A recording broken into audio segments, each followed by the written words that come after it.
अच्छा, तो ये क्लियर है ना, ये 22-23 को तो वैसे छुट्टी है ओवरऑल पाकिस्तान में। तो 1 और 2 को आप लोगों की क्लास होगी टेंटेटिवली, ठीक है ना। जो दूसरी क्लासेज है ना जिनकी थी 22 और 23 को छुट्टी, अच्छा 1 को तो वैसे छुट्टी है, 1 को तो वैसे छुट्टी है। सो लेबर डे, मजदूर डे, सारा, ठीक है ना, हम सारे मजदूर डे मनाएंगे। अच्छा सर, ये मजदूर डे सिर्फ इधर होता है, यूएई में नहीं देते? यूएई में है, यूएई सऊदी में भी नहीं देते, यूएई में नहीं देते। ये मेरे ख्याल से उसने डाला था ना, ये वो नहीं है रशियन, ये रशिया की वजह से है ना। नहीं सर, ये उसके रेवोल्यूशन भुट्टो में, अमेरिकन रेवोल्यूशन की याद में मनाते हैं। आया, मैं तो भुट्टो को, लेकिन ये है कि यहाँ पे दे दिया, उधर जो है वो पापा है।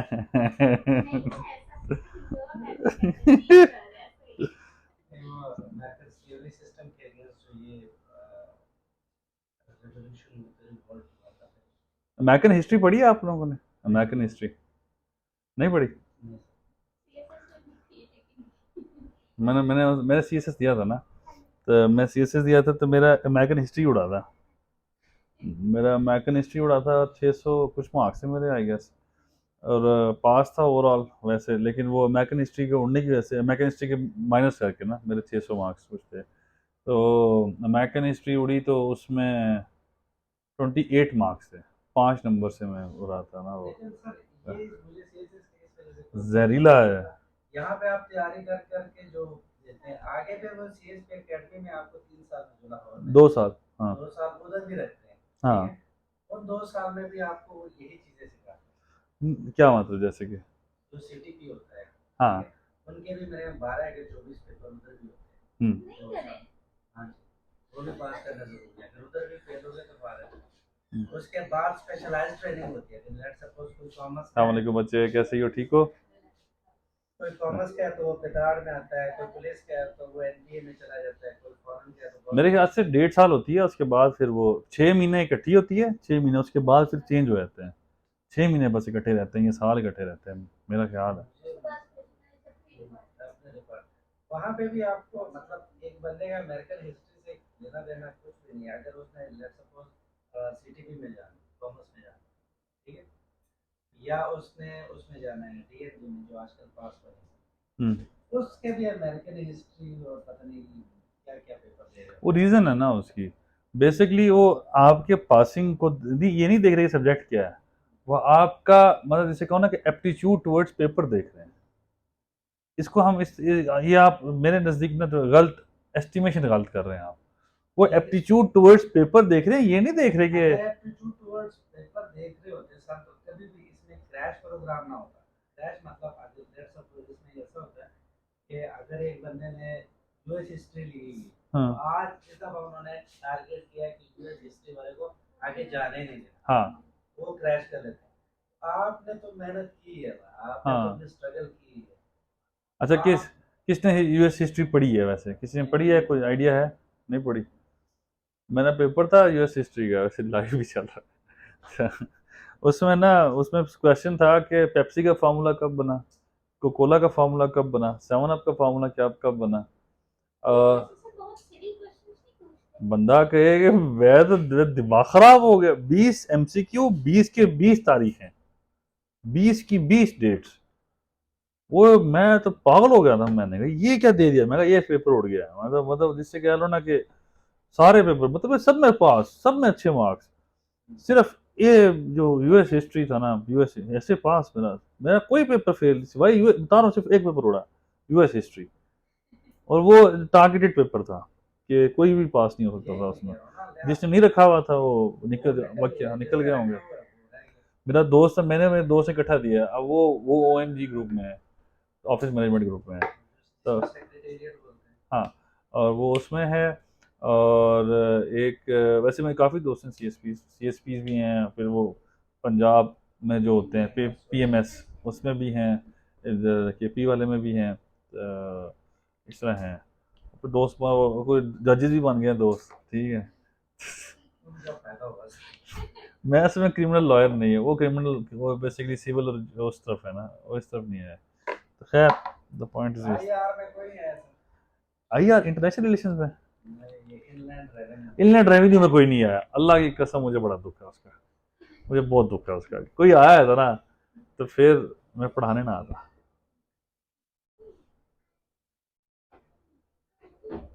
मदद करते हैं बच्चे, बच्चे में वॉलेट नहीं लाया, आगे से अगले कमरे में चले जाओ अगर वहां पे मिलती है कुछ मदद। मैं वॉलेट नहीं लाया बच्चे। अच्छा, यूएस हिस्ट्री ना, वैसे मैं बस बता रहा हूँ कि बच्चे भी नहीं है तो थोड़ा गपशप हो जाए, फिर आराम से क्लास को स्टार्ट करते हैं। अच्छा, यूएस हिस्ट्री में ना ये होता है कि बड़ा मजे का है एक सब्जेक्ट के, उसमें ना मुझे मुझे इंटरेस्टिंग था इसलिए मैंने पढ़ी थी, रखी थी, वो मैं इंटरेस्ट के साथ पढ़ता था। अमेरिका ने ना ये किया कि 100 साल तक ना अमेरिका, वो शुरू से ही ज़हीन लोग थे, ठीक है ना, एक तरह से सारे डकैत थे, डकैत होते ज़हीन है, शातिर, ब्राइट माइंडेड, कमाल के इंसान। उन्होंने मतलब मुझे बड़े पसंद है इस तरह के 2 नंबर किस्म के लोग, because they are always something cunning in their way, कि मतलब वो किसी तरीके से बचते हैं, वो मतलब हम उस तरह के क्रिएटिव नहीं होते, they are always creative. Creative होता मतलब ये मैं कहना चाहता हूँ, मतलब मैं ये नहीं कि उनके वे ऑफ वर्किंग पे मैं नहीं कोई कह रहा, मतलब क्रिएटिविटी कमाल एंड होती है उन पे। तो उन्होंने क्या कि नेपोलियन ने उधर से हमला करना शुरू किया, क्योंकि एक कोलोनाइजेशन थी वहां पे, कॉलोनीज बनी हुई थी, पोर्टुगीज कॉलोनी बनी हुई थी, फ्रेंच कॉलोनीज थी, different different colonies, America was divided almost, ठीक है। इन्होंने जी क्या कहते हैं, इन्होंने ना पहले सबको ना, जैसे अमेरिका वाले पहुंचे ना, मतलब ग्रेट ब्रिटेन वाले जीबी वाले वहां पहुंचे, उन्होंने ना अपनी कॉलोनी बनाई पहले, अपनी कॉलोनी को अपना शहर बाल, अब फिर उन्होंने ना ऐसा ऐसा इन्वेड करना शुरू किया अमेरिका को। उन्होंने फ्रेंच वालों को निकाला वहां से कि निकलो यहाँ से, पोर्टुगीज वालों को निकाला, रेड इंडियंस को निकाला, डिफरेंट डिफरेंट को निकालते फिर उन्होंने थोड़ा एक एरिया पे ले लिया। फिर कुछ एरिया, फिर उन्होंने, अब ना उधर से फ्रांस के नेपोलियन का दिल था कि मैं पूरे उस पर कब्जा करूं, क्या नाम है, दुनिया पे। तो उस दिन ना ये वैसे मैं तो मैप बनाता हूँ कि कितनी खूबसूरत क्लास चल रही है हमारी, ठीक है। ये बेसिकली ना अमेरिका है, और ये सारा एशिया और ये सारा है, ठीक है। अब बेसिकली यहाँ पे बेसिक एक अटलांटिक ओशियन है मेरे ख्याल से, अटलांटिक है, यहाँ पे पैसिफिक है, अटलांटिक ये ओशियन है, इधर से इधर अमेरिका और इसके दरमियान, तो यहाँ से ना यहाँ और यहाँ ये फ्रेंच वगैरह यहाँ पे आके ना, वो इधर जाना उनके लिए बड़ा मुश्किल था, ठीक है। वो समुंदर के जरिए आते थे, अब ये अमेरिका था, ये नीचे तक अमेरिका अमेरिका था, ठीक है, यहाँ तक।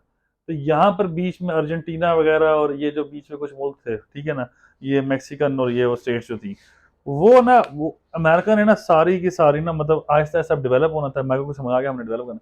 उन्होंने कहा हमने इधर इधर पंगा नहीं लेना, जंग जुंग नहीं करनी, बहुत जंगें होंगी, बहुत बड़ी मुश्किल से उन्होंने अमेरिका पे लिया था।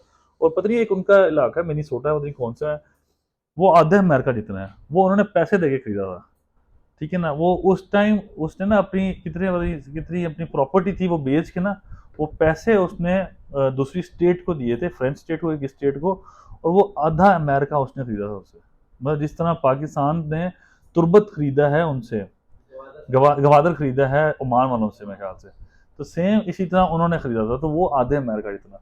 अब उन्होंने कहा जी हमने कब्जा नहीं करना, हमने कुछ नहीं करना, हमने बस ये करना है कि हमारा जो टारगेट है वो ये है कि हमने इंडस्ट्रियलाइजेशन करनी है। तो एट दैट टाइम उन्होंने सोच लिया था, ये 70s की बता रहा हूँ, 1750s की, 1750s के बाद शुरू हुए हैं थोड़ा सा, 1800 जैसे कह लो ना, कि 50 के बाद उन्होंने ना किसी जंग का हिस्सा तोबा कर ली थी। उन्होंने अपनी ना फैक्ट्रीज बना ली थी, मैक्सिको में शुगर इंडस्ट्री बनाई थी, सारी इंडस्ट्री बना दी थी दूसरे मुल्कों में, वहाँ पे खुद रईस बन के रहते थे, और लेबर का काम और गुलाम रखना मैक्सिको में इर्द गिर्द की स्टेट्स के वो ये काम करते रहते थे। सो उन्होंने अपनी इंडस्ट्री को बूम देना शुरू किया, ऐसा ऐसा इंडस्ट्री उठानी शुरू की, जैसे इंडस्ट्री उठनी शुरू हुई उन्होंने तजारत शुरू कर दी। उन्होंने शुरू कर दी एशिया में तजारत, पूरे एशिया में, अफ्रीका में तजारत, सारे। उधर से नेपोलियन कहता है भाई तुमने ये क्या कर तुम, उन्होंने जहाज पकड़ ली नेपोलियन ने, वो कहता है कि इन्होंने कहा जी हम ना आप पे हमला करेंगे, ना आप करें हम पे, हम तजारत करेंगे, हम इंग्लैंड में भी तजारत नहीं करते, आप जाएं जो करना करें, ठीक है। और नेपोलियन कहता है मैंने रशिया को इन्वेड करना है, बेहतर है कि मैं इनसे जहाज छुड़वा लूँ। तो मैं उसने कहा तुम ना आना इधर, उसने कहा ठीक है, ना तुम आओगे ना हम आएंगे। वो उसने ना तैयार करनी शुरू की अमेरिका ने। वो उसकी इतनी स्ट्रांग इकोनॉमी होगी, इतनी स्ट्रांग कि वर्ल्ड वॉर वन हुई तो अमेरिका चुप के बैठा रहा है, आराम से बैठ के सिगार पीता रहा है। उन्होंने कहा वो जिससे ऊपर बैठ के ना, मुझे इससे वाकया आता है, मेरा भाई था एक, तो भाई एक था नहीं, भाई एक है, ठीक है। तो ना, वो ना ऐसे ना दो लड़के ना क्रिकेट के ग्राउंड में लड़ रहे हो, क्रिकेट खेल रहे हो, तो क्रिकेट पे लड़ाई होगी, पुरानी बात है।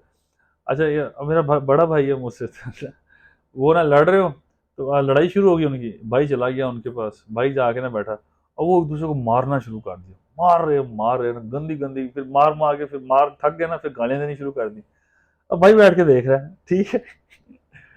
अच्छा वो भाई भाई ताता कहता है उनका दिल था कि मैं जाके छुड़वाऊं, कहता मैं कोई नहीं गया, छुड़वाना छुड़वा रहे, लड़ते रहे। कहता आपस में फिर खुद ही छोड़ कर चले गए, एक उधर चला गया, इधर चला गया, फिर मैं थोड़ी देर बाद देखता रहा, चले गए, चलो मैं भी घर जाता हूँ। सो घर आ गया। सो ये this happened over there. America ने ये क्या किया कि अमेरिका ने यही हरकतें करनी शुरू की कि कब वो आराम से जंग हो रही है तो वो क्या बैठा, चलो लड़ते रहो जो भी है। बाद में वर्ल्ड वॉर वन हो गई, अमेरिका ने कहा भाई मैं कुछ नहीं करता, जो करना करो तुम लोग, मैं नहीं। फिर जब जापान है ना, जापान ने उनकी यहाँ पे हुआई एक स्टेट है, उसकी पर्ल हार्बर पे हमला किया था, तब अमेरिका निकल के आया। जब अमेरिका निकल के आया तो बताया कि he is a super power ना, ठीक है। तो द पॉइंट इज कि 100 साल उसको उस टाइम लगे थे।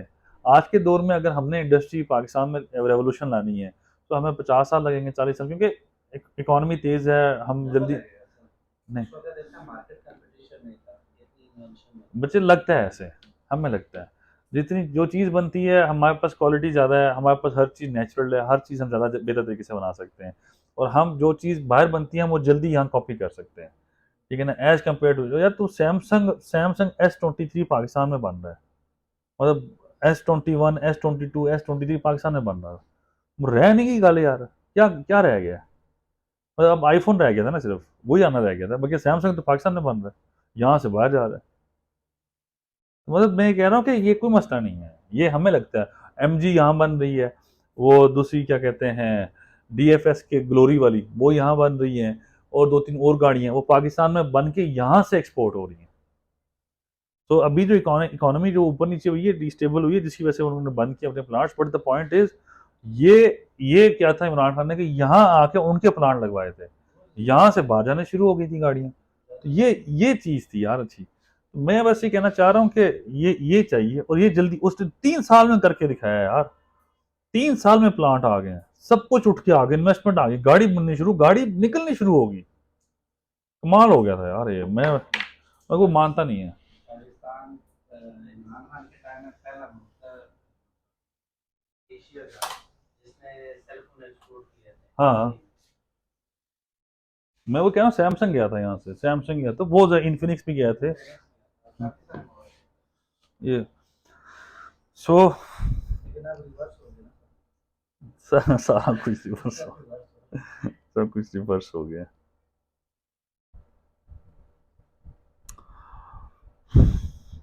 बच्चों मैं ना, एक मिनट यार,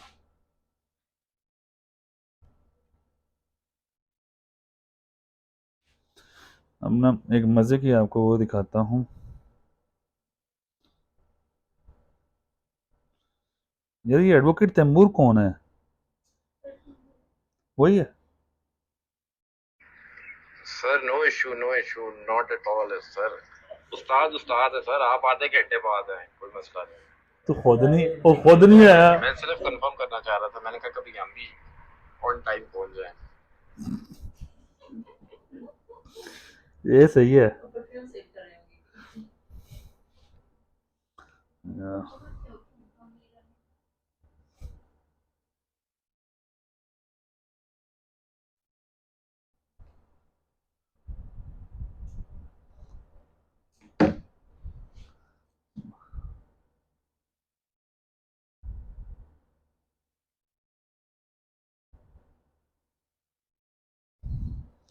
यार मैंने किधर भेजी थी अभी,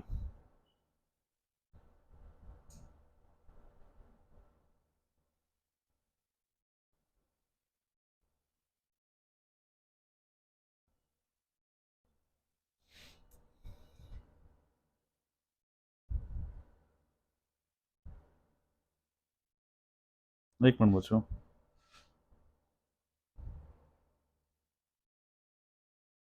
वो तरीका है।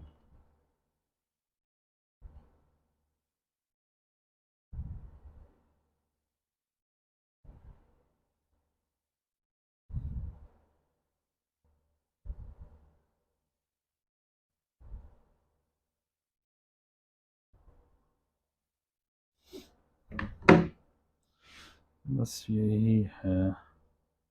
मैं एक मिनट बच्चों चेक कर लेता हूँ, क्योंकि मैंने एक और वर्किंग बनाई है, उसको मैं मंगवाता हूँ।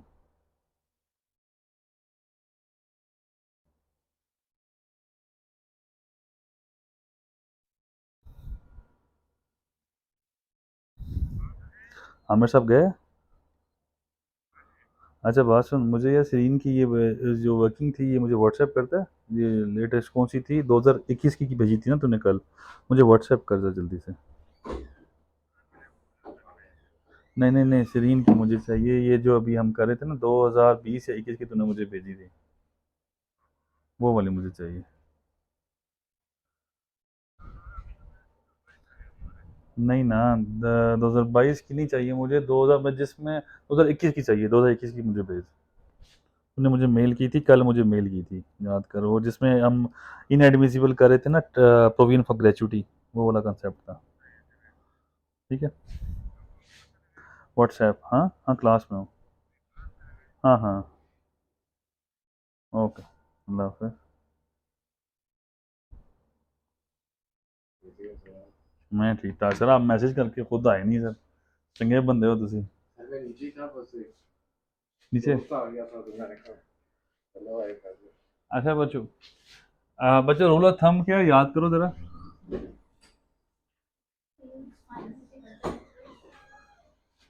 सेल्स लेस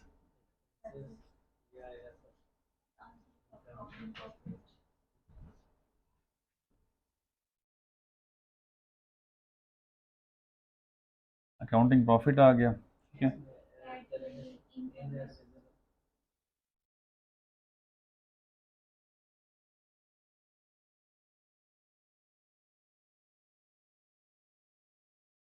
हाँ लेस करेंगे,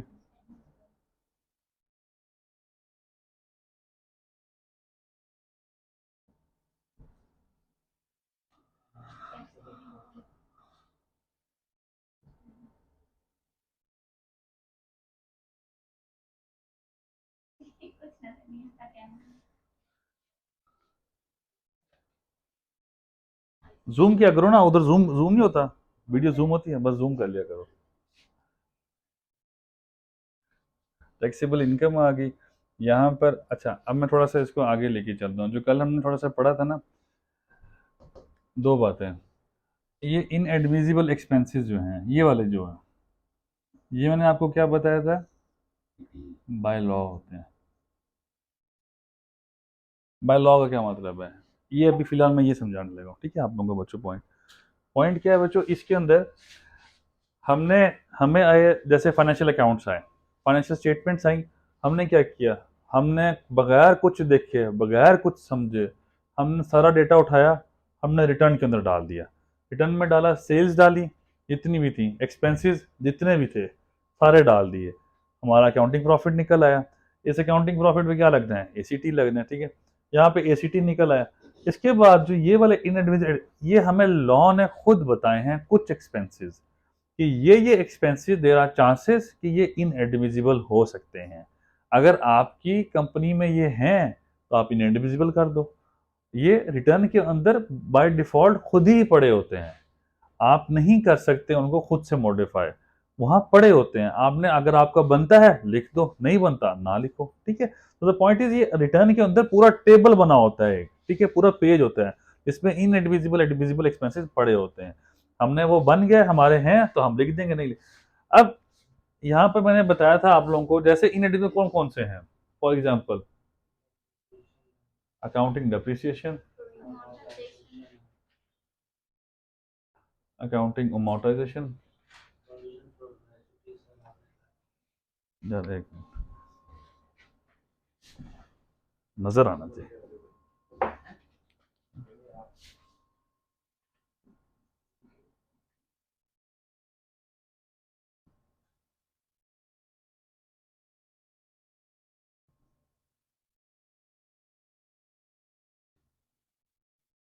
प्रोविजन फॉर ग्रेचुटी,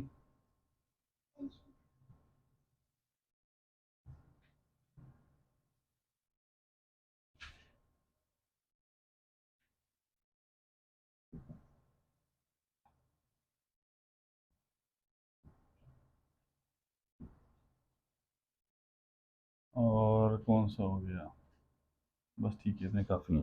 सो एक और आ गया, जैसे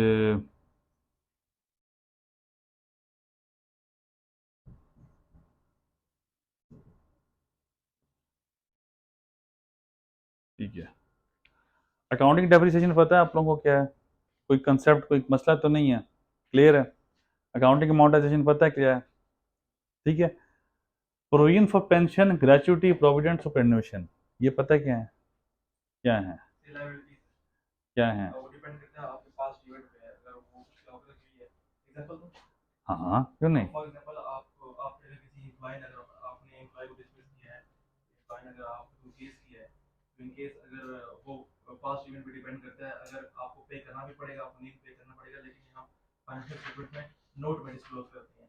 मोस्ट ऑफ द टाइम ये अगर वैल्यू आती है तो फिर हम उसको लायबिलिटी से मेंशन करते हैं, लेकिन अगर प्रोबेबल और पॉसिबल वैल्यू होती है तो फिर हम उसको नोट में डिस्क्लोज करते हैं। अच्छा, मेरा थोड़ा सा कंसेप्ट डिफरेंट है, ठीक है, बात आपकी बिल्कुल ठीक है, क्योंकि इनकम टैक्स कुछ और कहता है, बात समझे।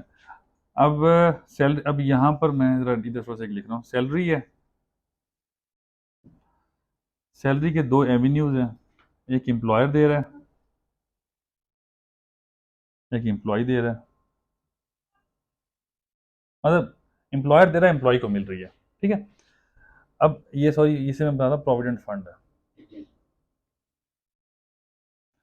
एम्प्लॉयर कितनी शेयर करता है? 10% ऑफ बेसिक सैलरी। एम्प्लॉय कितनी शेयर करेगा? 10% ऑफ बेसिक सैलरी, सेम जैसे ये है, ठीक है। मतलब आपको एम्प्लॉयर ने एक सैलरी दी, उसमें से 10% वो खुद रख लेगा बेसिक सैलरी का, और वो जमा करा देगा एक फंड में, ठीक है। तो ये वाला फंड है ना, इसमें जमा करा देगा, पेंशन में, ग्रेचुटी में, जो भी बन रहा है आपका। तो ये वाला जो फंड है, ये वाले जो पैसे आ रहे हैं, ये जगह इधर चले जाते हैं पैसे। अब ये हमारे इनएडमिजिबल एक्सपेंस बन रहा है, जो उसने लॉ ने दे दिया कि इनएडमिजिबल है, लेकिन एडमिजिबल बनाने की एक शर्त है, ठीक? अच्छा, लेट से कि कोई भी सैलरी की मुझे एग्जांपल दो, कोई भी सैलरी बताएं, कुछ सैलरी बताएं।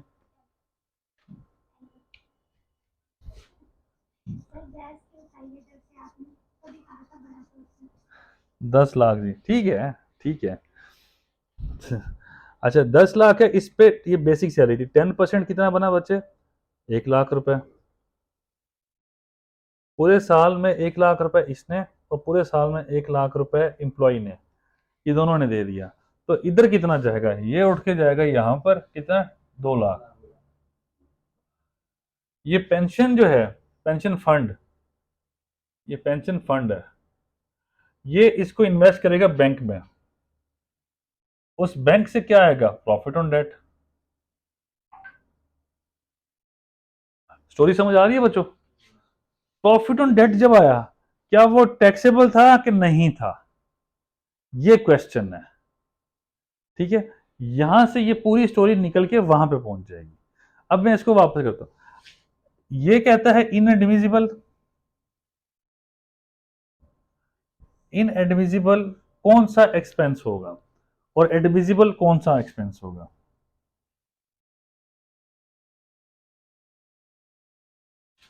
अगर आपका लॉ कहता है, लॉ कहता है, लॉ ये कहता है कि ये जो प्रोविजन फॉर पेंशन फंड है, provision for gratuity, provident superannuation fund है, ये फंड अगर आप किसी रिकग्नाइज्ड फंड में डालें, मतलब ये पैसे 2 लाख रुपए किसी रिकग्नाइज्ड पेंशन फंड में डालें, recognised gratuity, recognised provident, recognised superannuation fund में डालते हैं, तो आपका एक्सपेंस एडमिजिबल है। अगर रिकग्नाइज फंड में नहीं डालते तो इनएडमिजिबल है। अब क्वेश्चन है रिकग्नाइज क्या होता है, ठीक है, वो मैं बताता हूँ। ये समझ आ गया इनएडमिजिबल कौन सा, ठीक है। अब मैं दोबारा वापस समझाता हूँ। आप लोगों ने जो फंड्स होते हैं, ये रजिस्टर होते हैं किसी सोसाइटी में, सोसाइटी अंडर किसी सोसाइटी एक्ट में, जैसे सोशल सिक्योरिटी एक्ट या इस तरह की चैरिटीज एक्ट आ गया, इस तरह काफ़ी एक्ट्स बने हुए हैं, जिस तरह वॉलंटरी कंट्रीब्यूशन एक्ट है, इस तरह उसमें आप एक सोसाइटी एक्ट में जाके आप एक सेपरेट सोसाइटी या फंड या ट्रस्ट अपने आप को रजिस्टर करवाते हैं। कि जैसे आपने रजिस्टर कराई, ये पाकिस्तान इस्लामाबाद में कहाँ पे है, G11 में एग्रीकल्चर कॉम्प्लेक्स में director industries and labour, Islamabad Pakistan में, पूरे पाकिस्तान में डायरेक्टर इंडस्ट्रीज एंड लेबर इनको रजिस्टर करते हैं। उधर आपको रजिस्ट्रेशन सर्टिफिकेट मिल गया, जैसे कंपनी का सर्टिफिकेट मिला करता है, जैसे ये लगे हुए सर्टिफिकेट काफ़ी से, आपकी कंपनी, आपका सोसाइटी बन गई। उसके बाद आप जाएंगे FBR, यहां से आपने ले लिया NTN, आप FBR में रजिस्टर हो गए। इसके बाद क्या है, आप एप्लीकेशन देते हो रिकग्निशन ऑफ फंड की।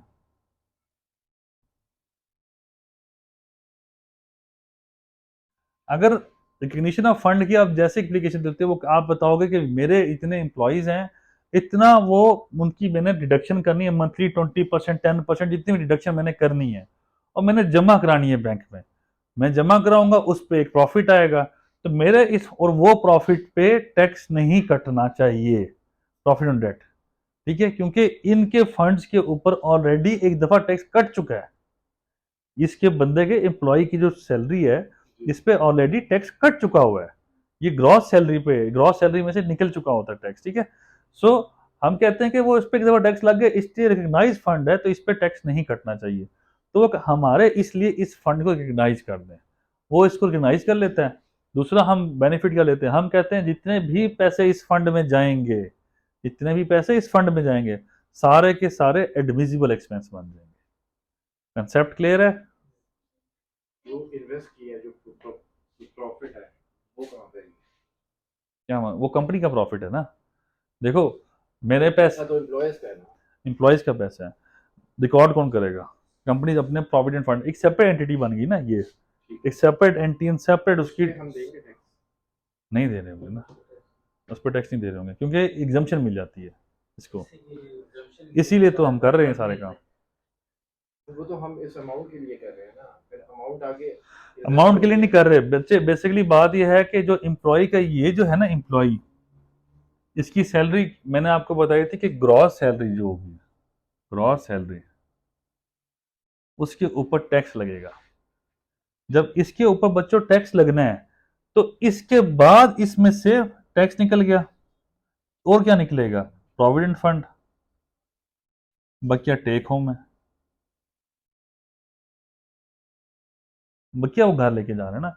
सो इस पे टैक्स लगने के बाद मतलब प्रोविडेंट फंड निकल रहा है, टैक्स पहले लग जाएगा, सो इसके ऊपर टैक्स तो लगेगा ही नहीं, लगना ही नहीं चाहिए। इस पे टैक्स नहीं लगा था, लेकिन जो एक अमाउंट, जितनी भी अमाउंट बनती है, जो भी लेट से 2 लाख रुपए उसने जमा कराया, ठीक है, हाँ, उस पे जो आगे कोई प्रॉफिट आएगा, वो तो एक डिफरेंट एंटिटी है, लेकिन लॉ कहता है कि एक इनकम पे 2 दफा टैक्स नहीं होना चाहिए, ये एक इनकम से ड्राइव हुई हुई है ना, इसलिए इस पर दूसरी दफा टैक्स नहीं लगना चाहिए, सैलरी इनकम है ना उसकी, ठीक है ना, ये सैलरी से निकला हुआ है, तो इस पर दूसरी दफा टैक्स नहीं लग सकता, ये बात है। तो वो प्रॉफिट ऑन डेट किस चीज पे आया, सर अमाउंट 2 लाख हमने जमा की, ठीक है ना, ये सैलरी है, इस पे ऑलरेडी टैक्स हम पे कर चुके हैं, 149 का टैक्स कट चुका है, हाँ। उसके बाद जब ये नई इन्वेस्टमेंट में जाएगा, वो प्रॉफिट जहां मर्जी जाता है, वो कंसर्न नहीं है, लेकिन प्रॉफिट तो नए उस पे आ रहा है ना, तो उस पे मैं इस पे नहीं कह रहा, मैं अभी वो दिखा नहीं रहा, इनकम टैक्स रूल्स में और सेकंड शेड्यूल में उधर लिखा हुआ है जो भी रिकग्नाइज प्रोविडेंट फंड होगा, पेंशन, ग्रेचुइटी, सुपरएनुएशन फंड, वो सारे एग्जम्प्ट फ्रॉम टैक्स हैं, जो भी आएगा, सही बात है, कोई टैक्स नहीं, मतलब प्रॉफिट का ये वाला आना चाहिए, इंटरेस्ट का, ठीक है ना, और इंटरेस्ट, डिविडेंड, या जहां इन्वेस्टमेंट की हुई है, ये ना हो वो बिजनेस कर रहे हैं, उनका एक सेपरेट और बिजनेस निकल रहा है, प्रॉफिट ऑन डेट के पैसों से आप बिजनेस नहीं कर सकते, एक तरह से आप ये समझो, ये वाले पैसों से ये आपने बैंक में इन्वेस्ट करने हैं, गवर्नमेंट सिक्योरिटीज में करना है, ये करना है, मतलब वो एक लॉ बना हुआ है ना पूरा कि ये पैसे कहाँ कहाँ इन्वेस्ट होंगे आपके, आप उसकी बेसिस पे फैक्ट्रियां नहीं खोल सकते, बना सकते, मैं कह रहा हूँ फैक्ट्रियां नहीं बना, इन्वेस्टमेंट एजेंसीज में डालोगे, ये मैं कहना, प्रॉफिट आएगा, क्योंकि वरना वो उधर डाल लें तो फिर अब इसे बिजनेस में डाल दो पैसे वापस। जो प्रॉफिट आएगा उसकी तो आप फैक्ट्री बना सकते हैं। और नहीं नहीं, प्रॉफिट क्लब होता जाएगा, प्रॉफिट आए 2 लाख में ऐड हो जाएगा, अगले साल फिर इन्वेस्ट, फिर इस पे ऐड हो जाएगा, तो ये ऐड अप होता जाएगा। बेसिकली तो ये तो तो कंपनी नहीं है। आप समझो, आप समझ क्यों नहीं रहे? वालिद साहब क्या करते थे आपके? गवर्नमेंट में थे, गवर्नमेंट या कि उसमें गवर्नमेंट नेशनल बैंक में थे? UBL में। अच्छा, जब रिटायर हो गए या नहीं हुए? नहीं, वो तो जब 99 में बैंक प्राइवेटाइज हुआ था तो उसमें वो भी थे, अच्छा तो उनको गोल्डन शेक हैंड नहीं मिला, अच्छा, नहीं मिला, लेकिन रिटायर हुए हैं कि नहीं हुए? रिटायर हो गए। रिटायर हो गए। एक उनको पेंशन मिली होगी जगह। अब जाके मिल और वो भी बंद हो गई। सिंपल सी बात है, मैं आपको बताता हूँ। एक ये जितने भी पैसे होते हैं ना, ये रिटायरमेंट होती है। रिटायरमेंट में ग्रेचुइटी या ये प्रोविडेंट फंड है ना, ये बहुत थोड़ा होता है। मतलब अगर मैं अपनी बात करूँ तो मेरा जो जैज़ का प्रोविडेंट फंड अभी अभी मेरा बना होगा 3 साढ़े 3 लाख रुपए बना होगा, 10% ऑफ बेसिक सैलरी कर करके ना, 1 साल के अंदर मेरा इतना बना है। तो जस्ट कहने का मतलब मेरा ये है कि ये कम ही ना द- होने के बहुत थोड़े पैसे होते हैं, लेकिन जब इंटरेस्ट उस पर लगता है, मैंने इंटरेस्ट फ्री कराया हुआ है, ठीक है, जब उस पर इंटरेस्ट लगता है तो वो क्लब होती जाती है अमाउंट। 2 लाख पे 10% लगाओ तो कितनी अमाउंट बन गई? 20,000 बन गई। 20,000 बन गई, जो चलो महाना कर लो लेट से, 20,000 ये बन गई, समझो। ये 2 लाख है, इसमें प्लस कितना किया? 20,000, ये इंटरेस्ट आया, ठीक है, कितनी बन गई? 2,20,000। यहाँ तक कोई कंफ्यूजन तो नहीं है? ये एक सेपरेट कर लो। इस अगले महीने की, अगले साल की कितनी इन्वेस्टमेंट आ गई? 2 लाख और आ गई, ये 4,20,000 हो गया, ठीक है। तो 4,20,000 अब ये एंड में आ रहा है, लेकिन ये 2 साल फिर ये इन्वेस्ट हो गया, इस पे फिर 10% आई, तो ये आ गया 2,200, 2 लाख क्या आ गया? 22,000 आ गया, ठीक है। तो वो ऐड हो गया, फिर ये ऐड हो, ये इसका जो भी प्रॉफिट होता है कंपाउंडिंग कहते हैं इसको, कंपाउंड हो रहा है, कंपाउंड इंटरेस्ट आ रहा है, बढ़ता जा रहा है, बढ़ता जा रहा है, पीछे से इन्वेस्टमेंट और आती जा रही है। सो इसमें से विड्रॉ भी कर सकते हो, खैर वो एक सेपरेट चीज है, लेकिन पॉइंट ये है कि ये इंटरेस्ट के साथ बढ़ता जाएगा आगे, इस पे टैक्स नहीं है, क्योंकि इसमें एक एलिमेंट ऐसा है कि जिसपे एक दफा टैक्स कट चुका है। तो ये लॉ है कि आपने इन्वेस्ट जो है ना गवर्नमेंट सिक्योरिटीज में करना है और कहीं नहीं इन्वेस्ट कर सकते। नहीं, बैंक में भी कर सकते यार, मतलब सिंपल सी बात है, अपनी मैन्युफैक्चरिंग एजेंसी नहीं बना सकते, मैन्युफैक्चरिंग प्लांट नहीं बना सकते। राज कर सकते हो, वो भी गवर्नमेंट की है, मतलब बैंक्स में डाल सकते हो, बैंक्स आगे जहां मर्जी इन्वेस्ट करें, लेकिन आपने पैसा रखना है उस जगह पे होता है जहां पर आपका मतलब एक पड़ा है बस पैसा, उस पर इंटरेस्ट लगता है, ठीक है, वो ये पैसा होता है। यहाँ तक क्लियर है बच्चों? बड़े सूद दी गल्ला कर दो जालमो। हाँ जी करो करो, कोई टेंशन नहीं है, वैसे मजाक भी तो कर रहा हूँ, क्या? हाँ जी हाँ जी। प्रॉफिट जो आ रहा है वो कंपनी के अकाउंट्स में जाएगा। ओ भाई, ये एंटिटी है, इसी के अकाउंट्स में आता जाएगा, ये पैसा ना इस अकाउंट में आता जाएगा, ठीक है। सुनो ना, नहीं, ये पैसा इधर आता जा रहा है, जमा होता जा रहा है इस एंटिटी में, वहां से बंदा रिटायर हो गया, इधर से उसकी कैलकुलेशन बनेगी, उसके पैसे यहाँ उधर ट्रांसफर होंगे, वहां से निकल जाएंगे। मुझे समझ नहीं आ रहा, समझ क्या नहीं आ रहा? मुझे ये समझ नहीं आ रहा कि समझ क्या नहीं आ रहा आप लोगों को? हाँ, क्या समझ नहीं आ रहा? बेसिकली प्रॉब्लम ये 2 लाख आया, इन्वेस्ट हो गया, अब जो प्रॉफिट आया है, प्रॉफिट कंपनी का है ना, कंपनी कहीं पे भी लगाए। प्रॉफिट कंपनी का नहीं है, प्रॉफिट इस एंटिटी का है, ऑल्दो कंपनी का है यार। सर अभी आप अच्छा, मैंने आपको क्या बताया, अगर ये प्रॉफिट कब एग्जाम्प्ट कब होगा? अगर रिकग्नाइज प्रोविडेंट फंड होगा। रिकग्नाइज प्रोविडेंट फंड कब होगा? जब वो अपने आप को रजिस्टर करवाएगा एक सेपरेट एंटिटी में। रजिस्ट्रेशन का मतलब है सेपरेट एंटियन, यहाँ पे मैंने बताया एंटियन लेगा, तो मतलब इस एंटियन से ये एंटियन मुख्तलिफ है, ठीक है। तो पैसा किधर आ रहा है? वो पैसा मैंने बताया वो घूम के इधर आया, इधर से इधर आ गया है, वो इधर आया ना। अब पैसा इसने इन्वेस्ट किया है, पैसा इस एंटिटी ने इन्वेस्ट किया है, समझो बात। तो इसी को प्रॉफिट आएगा ना, although it is owned by that company, but ये नहीं कहना कि वो उसका प्रॉफिट है, ठीक है ना। आप इसका मतलब है कि लॉसेस शेयरिंग करने चाह रहे हो, ये मतलब इसका अगर लॉस होता है, लेट से इसका लॉस होता है, वो अगर तेरा लॉस है मैं उठाता हूँ loss, losses sharing is a scheme, but ये यहाँ पे इस तरह नहीं चलेगा काम, ठीक है ना, ये नहीं कहता लॉ, लॉसेस शेयरिंग एक सेपरेट स्कीम है, ठीक है। हाँ एम्प्लॉय को वो 2 लाख ही मिलेंगे, उसमें जो प्रॉफिट है वो नहीं मिलेगा। एम्प्लॉय को 2 लाख भी नहीं मिलेगा। प्रॉफिट भी मिलेगा। और गाल सुनो और जामो, क्वेश्चन मेरा इस दिन एम्प्लॉय को ना ये 2 लाख के ऊपर ना जितने पैसे बनते जाएंगे वो भी मिलेंगे। सारे मिलेंगे, वो एम्प्लॉय के हैं। ये जो 1 लाख निकला ना एम्प्लॉयर ने दिया है, ये एम्प्लॉय के लिए दिया है। यहाँ से 1 लाख जो है ये एम्प्लॉय ने अपनी जेब से दिया है, ये एम्प्लॉयर ने दिया है।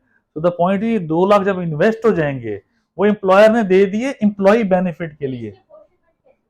अपॉर्चुनिटी किधर कर रहे हैं आप? एक एम्प्लॉय को नहीं है ना, काफी एम्प्लॉय है और वो हर किसी के अलग-अलग फंड तो तो नहीं बीच होगा, में वो तेरे को बल्ला मार जाता है। नहीं तो इसकी एक्चुअली रिपोर्ट बनती जाएगी ना, कौन सा इसमें कोई बड़ा मसला है, मतलब मुझे देखिए अगर प्रॉफिट ऑन नेट आया तो वो तो एक नब्ड अमाउंट पे आएगा ना। मैं तो सिर्फ 2 लाख की बात की थी। तो 2 लाख तो एक एम्प्लॉय है, मैं पूछ रही हूँ ज्यादा एम्प्लॉय है, हाँ। अमाउंट नब हो गई है, उसका प्रॉफिट आया, प्रॉफिट की अपोर्शनमेंट कैसे इक्वली डिवाइड हो जाएगा सब में? जिसने जितनी इन्वेस्टमेंट की है, जिसकी जितनी इन्वेस्टमेंट आई है उसके हिसाब से डिवाइड हो जाएगा। मतलब 10 एम्प्लॉय हैं, किसी की 2 लाख थी, किसी की 1 लाख थी, किसी की 5 लाख थी, परसेंटेज बन गई ना, डिवाइडेड बाय आपने 100% निकाल दिया, उसकी परसेंटेज के हिसाब से उसको एलोकेट हो जाएगा प्रॉफिट। ये प्रॉफिट उसको मरने के बाद मिलेगा। मरने के बाद नहीं, रिटायरमेंट के बाद। एक मरने के बाद भी मिलता है। हाँ तो वो नहीं, वो ये नहीं है, वो कफन है और वो है, वो उधर कब्र में जो मिलेगा ना कीड़े शीड़े वो मिलने हैं, और कुछ नहीं मिलना। सर है ना। और मरने के बाद क्या मिलेगा? सर पिछलों को क्या पिछ छोड़ देना, वो इंश्योरेंस होती है। नहीं सर, इंश्योरेंस और चीज है अच्छा और उसका नाम मुझे एक्चुअली याद नहीं आ रहा। गवर्नमेंट में है हाँ, वो उसका आईडी कार्ड पे भी है 1 लाख रुपए। गवर्नमेंट में है ये मगर बंदे के ड्यूरिंग द सर्विस डेथ हो जाए तो ईओबीआई है ना, एम्प्लॉय ओल्ड एज। ये एजीपीआर वाले हैं। चलो वो देते होंगे, मुझे नहीं पता, आज तक मैंने कभी ना सोचा है इस बात का। भाईजान आगे चलें, जी सर जी। इंटरेस्ट। अच्छा एक और क्वेश्चन, हाँ जी, पूछें जितने जितने, देखो बात सुनो, जितने सवाल आते हैं ना पूछो, मैं जवाब देने के लिए खड़ा हूँ, टेंशन नहीं लेनी कि मैं कोई गुस्सा कर रहा हूँ या मुझे अच्छा नहीं लग रहा, क्या हो गया फिर, जितने मर्जी पूछो। हाँ, एम्प्लॉय की सैलरी पे टैक्स कट गया। एम्प्लॉय की सैलरी पे टैक्स काट गया। हाँ जी, अब वो जो ईएटी आया है उसके बाद ये अमाउंट निकलती है सॉरी, इनकम स्टेटमेंट में जो अर्निंग आफ्टर टैक्स आएगा उसके बाद ये अमाउंट 10,000 निकलेगी इसकी जो भी 1 लाख। हाँ अर्निंग आफ्टर टैक्स वैसे क्या है, वो कंपनी की होती है, हाँ जी, वो शेयर। मैं इंडिविजुअल की बात, एम्प्लॉय अपनी कंपनी थोड़ी बना रहा मैं है। पूछ रही हूँ कि इसने टैक्स पे किया हुआ है इस अमाउंट पे, इस अमाउंट पे, हाँ एम्प्लॉयर ने। एम्प्लॉयर ने, ये देखो उस वजह से किसी ने सवाल नहीं करा कि इसका शेयर किधर जा रहा है, ये वाला, ये अपने आप को ना कहता है कि मैं ये सारे पैसे इधर ट्रांसफर कर रहा हूँ, वहां पर टैक्स नहीं कट रहा होता, मैं सारे पैसे एम्प्लॉय के बेनिफिट के लिए ट्रांसफर कर रहा हूँ, वो टैक्स ही काटेगा। टैक्स नहीं काटेगा, ठीक है ना। लेकिन यहाँ पर आके वो यही अरेंजमेंट होता है कि बाद में दोबारा टैक्सेशन पड़ जाती है। पॉइंट यहाँ पे सिर्फ और सिर्फ ये है कि अगर एम्प्लॉयर ना, दो बातें हैं यहाँ पर ना, ये अभी ना जैसे कह लो प्रॉपरली कहीं एडजुडिकेट नहीं हुआ, प्रॉपरली कहीं एड्रेस मैटर नहीं हुआ। मैंने जितनी जगह पे भी देखा है ना, ये चीजें गोलमोल होती हैं, या एक्चुअल लॉसेस गोलमोल कर देते हैं या कुछ भी कर देते हैं। मैंने जब भी किया ना, मैंने मतलब जब जितनी दफा भी डिस्कशन किया नादरा से या जो भी, ये जो 10 लाख है ना, जो ये 1 लाख दे रहा है, ये जो 1 लाख है इस पे 149 का टैक्स कटना चाहिए सैलरी का। सो ये उस बंदे की सैलरी जो है उसकी एक्सीड करके 11 लाख बननी चाहिए, मेरी ये जजमेंट है, ठीक है। ये क्योंकि इस पे कभी कुछ कहा नहीं है, कहीं पे लिखा नहीं हुआ प्रॉपरली इस चीज को कि वो इतना ट्रांसफर करेगा, ये करेगा, क्योंकि ये मेरी अपनी पॉलिसी है, ये हर कंपनी की अपनी पॉलिसी होती है, 10% रखो, 5% रखो, रखो ही ना, ठीक है, कि सिर्फ एम्प्लॉय देगा, तो उसके हिसाब से फिर लॉ थोड़ा खामोश रहा या कुछ बोला नहीं है। लेकिन अगर एक्सपेंस को एडविजिबल बनाना है, उसके बारे में खामोशी है, तो बच्चे 21C तो लग जाएगा। वैसे 21C कहता है कि 149 का टैक्स पे करो, तो 1 लाख पे 149 का टैक्स पे करना पड़ेगा उसको, एम्प्लॉयर को भी। और फिर वो जब इधर आएगा तो नहीं, उस अमाउंट के प्रॉफिट पे टैक्स नहीं है। इट डजेंट मीन कि उस अमाउंट पे 2 लाख पे टैक्स नहीं कर रहा, 2 लाख पे जो 20,000 आया है का डायरेक्ट इसका पे टैक्स नहीं है, ये मैं कहना इसमें 2 लाख में 1 लाख 1 लाख पे तो ऑलरेडी टैक्स 1 लाख एम्प्लॉय का है, वो टैक्स हुआ है। वो तो हो चुका है, वो कहानी गई। अब एम्प्लॉयर की बात है, वो खामोशी थी। मैं कहता हूँ उस 1 लाख पे भी टैक्स देख के फिर आपका ये बनता है प्रॉपर, तभी होता है हल, वरना नहीं होता। तो वो भी 149 के तहत देगा। 149 डिडक्शन करेगा, सैलरी हो रही है ना बेसिकली। ठीक है, तो ये कब जाता है एफडीआर? एफबीआर क्या, कब जाता है इस मामले पे? कब मैं पैसे आते हैं? वो अभी थोड़े दिन बाद मैं जगाऊंगा सबको, ठीक है ना, जो टेंशन नहीं लेनी, वो ऐसा जगाऊंगा ना आप लोगों के, आप लोगों के होश उड़ जाएंगे सच में। आगे कंप्लीट बहुत है। प्रॉफिट और डेट जो है ये तब एग्जाम्प्ट होगा जब आप पे प्रॉफिट पर रिकॉग्नाइज होगा। हाँ मतलब एक सोसाइटी है आपकी, जो आप सोसाइटी या कंपनी से ही रिकॉग्नाइज है, हाँ तो उसका आप एफबीआर में एनटीएम भी ले लेते हैं, एफबीआर में आप फंड के लिए एप्लीकेशन देते हैं, ठीक है। उसके बाद जाके एग्जाम होता है। हाँ ये सारी एप्लीकेशन ना ऑनलाइन आयरस पे पड़ी हैं, टोटली इनएडमिसिबल चला जाएगा। एडमिजिबल पे चला जाएगा। पहले मैंने इसको क्या बनाया है, इनएडमिजिबल। अगर ये कंडीशन से पूरा उतरेगा तो एक्सपेंस आपका एडमिजिबल बन जाएगा। क्लियर है बच्चों? लेकिन सर अगर आप ना वो सोसाइटी नहीं बनाता और वो ईओबीआई वगैरह से रजिस्टर होता है, नहीं ईओ भी देखो, ये तो ये वाली जो है ये चीजें, लॉ कहता है कि 2 बेनिफिट स्कीम उसने एम्प्लॉयज को देनी है, एक ईओबीआई देना, दूसरा कोई भी दे दे, लॉ ये कहता है। कंपनीज पे बाय लॉ। कंपनीज पे बाय सिविल लॉ ये बाइंडिंग है कि अपने एम्प्लॉयज की प्रोटेक्शन और बेनिफिट के लिए 2 बेनिफिट स्कीम देनी है, पर्टिकुलरली 1 ईओबीआई। कहते हैं ईओबीआई के अलावा कोई एक रख लें आप, ठीक है, it could be either of them. Either of them, जिनमें से कोई भी रख ले आप, ठीक है। जो भी आपने रखी है उस पर बस अकॉर्डिंगली आप रजिस्टर वो करवा लें अपने आप को। नहीं करवाते आप रजिस्टर नहीं करवाते, कुछ भी नहीं करते आप, ये इनएडमिसिबल एक्सपेंस बनता जाएगा सारा। एम्प्लॉय का शेयर नहीं आएगा, उसका शेयर आ रहा है। नहीं आपका एक्सपेंस बना ही नहीं ना, एक्सपेंस काउंट ही नहीं हुआ। एक्सपेंस जब काउंट नहीं हुआ तो आपका वो रेवेन्यू बढ़ गया और टैक्स उसको लग जाएगा, ठीक है ना। तो वो उधर से हिट कहीं और से जाके होगा। ये असल में एफबीआर ऐसी वो ये रिटर्न ऐसी है हेरा फेरी कि दरम्यान से चीज निकलती कोई और है, टैक्स कहीं और जाके पड़ रहा होता है। तो वो उसके लिए थोड़ा सा आपको विजिलेंट होना पड़ेगा। क्या है यहाँ तक किसी को कंफ्यूजन तो नहीं? ये जो ट्रस्टी है इसके लिए पीछे कंपनी का होना लाजमी है। पीछे आगे खड़ी हो बेशक, वो तो मसला है। मतलब हम ट्रस्टी किसी भी उसमें अगर हम रजिस्टर्ड लाजमी है कि आगे पीछे कंपनी होनी चाहिए। मतलब कंपनी के बगैर ये बने हैं कैसे? जिस तरह कंपनी बनाएंगे हम उस तरह ये भी बना लेंगे। क्या आप वैसे बना सकते हैं, लेकिन उसका पर्पस प्रोविडेंट फंड वगैरह नहीं होगा। नहीं सर, जैसे हम सोशल सिक्योरिटी गवर्नमेंट है, एक ईओबीआई में दे दिए, एक ये पंजाब की सोशल सिक्योरिटी स्कीम वो दे दी, हाँ। फैसिलिटी दे दी, उसमें भी तो हम कंट्रीब्यूशन कर रहे हैं। तो हम एक सेपरेट एंटिटी नहीं बना रहे, जो गवर्नमेंट की ही बॉडीज है उनको यूज करते हैं। तब भी तब ये जो है ना एम्प्लॉय का शेयर होगा ही नहीं, तब ये वाला शेयर होगा सिर्फ। लेकिन उस पे जो इंटरेस्ट वगैरह वो लगते हैं, ईओबीआई भी इन्वेस्टमेंट करता है, इंटरेस्ट ठीक है, ईओबी सिक्योरिटीज वाले भी इंटरेस्ट देते हैं। जो भी प्रॉफिट आ रहा है ईओबीआई का, ईओबीआई एग्जम्प्ट फ्रॉम टैक्स है, जो भी उसका वो टैक्स नहीं लगेगा उसके ऊपर, सारे एग्जाम्प्ट जितनी भी जिस तरह के है ना गवर्नमेंट की एंटिटीज हैं वो एग्जम्प्ट फ्रॉम टैक्स होती है, लॉ में लिखा हुआ है, ठीक है। इस तरह की कोई और सवाल पूछो पूछो पूछो, मौजा लगी ने आज। वो तो मैं नहीं करा सकता अब। मैं तुम्हारा कंपनी बनवाऊं, अब ये करूं, ये तो बड़ा औखा काम हो जाएगा। चलिए थोड़ा सा एक और छोटा सा टॉपिक पढ़ते हैं बच्चों, फिर वो फाइनल रिटर्न की तरफ आते हैं। अब मैं इसको मिटाता हूँ जल्दी से, तुम लोग सवाल ना पूछ लो फिर कोई और।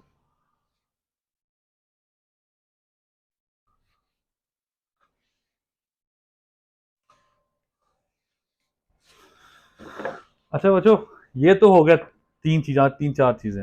एक है एक्सचेंज लॉस, मैं एग्जांपल के तौर पर समझाना चाहता हूँ। एक्सचेंज सबके लिए यही सिनेरियो था। ये सब के ग्रेजुटी के लिए, पेंशन के लिए। एग्जैक्टली सबके लिए। एक्सचेंज लॉस पे चलते हैं, ठीक है। एक्सचेंज लॉस क्या होता है? नहीं पूछूंगा, आप बताएं मैडम। नहीं पता एक्सचेंज लॉस नहीं पड़ा जल्दी से। मतलब क्या है? एक्सचेंज क्या मतलब है, क्या मतलब समझ क्या आ रहा है ज़हन में? वाटर सिस्टम में एक्सचेंज लॉस नहीं आ रहा। कौन सा बार्टर सिस्टम में? अच्छा नहीं, आप बताएं। फिर कंपनीज अगर सब देती है चुप कर जाओ। एक्सचेंज रेट कम हो गया है, हाँ उसी बेस पे आपको एग्जैक्ट, ठीक है, समझ आ रही है बात। एक कंपनी ने डॉलर अकाउंट मेंटेन किया हुआ था, डॉलर अकाउंट, ठीक है। 1 साल पहले उसी में $1 लाख पड़े थे, आज भी इसमें $1 लाख पड़े हैं। 1 साल पहले $1 लाख जो थे उनका टोटल कितना था, मतलब करेंसी के हिसाब से हमने डाला था, जो भी था अमाउंट बन रही थी। आज वो डॉलर की जो अमाउंट है वो डिफरेंट है, डॉलर रेट डिफरेंट है। तो करेंसी के चेंज होने की वजह से जो हमारे फाइनेंशियल्स पे इम्पैक्ट आएगा, या तो गेन होगा या लॉस होगा, ठीक है। तो हमारे अकाउंट में डॉलर अगर ज़्यादा, मतलब अब जिस तरह आजकल के दौर में अगर डॉलर पड़े थे तो मेरा एक्सचेंज गेन हुआ है, एक्सचेंज गेन, क्योंकि डॉलर 100 रुपये बढ़ गया ना, मतलब 1 साल पहले से आज 100 रुपये बढ़ गया, तो एक्सचेंज गेन हो गया मुझे। बट ये मैंने लिखा कि नोशनल, ठीक है। ये अब मेरा अगर एक्सचेंज लॉस हो, एक्सचेंज लॉस हो तो हम डालेंगे इन एडविजल वे। मैं ऐसे एक्सचेंज गेन बात कर रहा हूँ, चलो लेट से कि लॉस हुआ, मुझे लॉस हो गया कि मेरा आज, मतलब 1 साल पहले मेरा 150 रुपये का डॉलर था, आज 50 रुपये का डॉलर हुआ है, तो 100 रुपये मुझे लॉस हो गया पर डॉलर। अब क्या हुआ है, मेरा नोशनल का मतलब ये है कि मैंने अकाउंट से पैसे निकाले ही नहीं है, वो नोशनल इन नेचर है। नोशनल इन नेचर का मतलब ये है कि मैंने जब अकाउंट से पैसे निकाले ही नहीं, तो मुझे एक्चुअल में लॉस हुआ ही नहीं है। जब मुझे लॉस हुआ नहीं है एक्चुअल में, तो मेरा ये एक्सपेंस लॉ नहीं मानता। लॉ कहता है कि आपको जितने मर्जी लॉस हुआ हो, जब तक आपको एक्चुअली इन हैंड आपको लॉस नहीं आया, तो आप उसको बुक नहीं कर सकते। तो उसके लिए लाने के लिए मुझे डॉलर अकाउंट से पैसे विड्रॉ करके अपने आप को लॉस में बुक करना होगा, अदरवाइज मेरा एक्सपेंस इन इंडिविजुअल बन जाएगा। जब तक आप विथड्रॉ नहीं करते तो क्योंकि आपको पता ही नहीं है ना कि विड्रॉ किया नहीं है, तो करेंसी रिस्क है बेसिकली एक तरह से। आप अकाउंट में पैसे पड़े रहें, कल को बढ़ जाएंगे। तो लॉ इस तरह की चीजों को इनएडिविजिबल कर देता है खुद से, अगर एक्सचेंज गेन हो। अच्छा, अब ये तो डिस्कशन थी हमारी इनएडिविजिबल एक्सपेंसेस की। अगर ये है, क्या है, एक्सपेंसेस, अगर कोई ऐसी इनकम हो, कभी सोचा जो इनएडमिसिबल हो?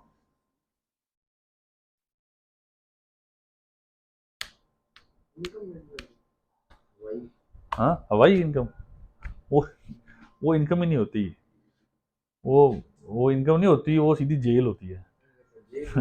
वो जेल होती है, हवाई इनकम किधर से आई, ठीक है। इसमें मतलब टैक्स नहीं पे करना। नहीं, जो सिंपल से मतलब इस समय मैं समझा देता हूँ, ये टेबल बना रहा हूँ, टेबल याद रखिएगा।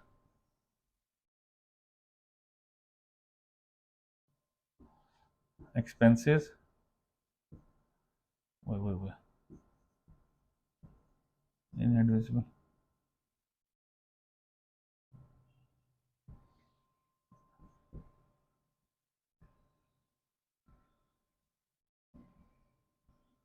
ऐसे ही हो रहा होता है ना, जब एक्सपेंस इनएडमिसिबल होता है तो हम ऐड कर रहे होते हैं, जब एडमिसिबल हो रहा होता है तो माइनस कर रहे होते हैं। ये तो क्लियर है ना, कोई मसला तो नहीं है ना। जब इनकम होती है ना इनएडमिसिबल, तो माइनस हो रही होती है, प्लस हो रही होती है, अपोजिट ऑफ एक्सपेंसेस।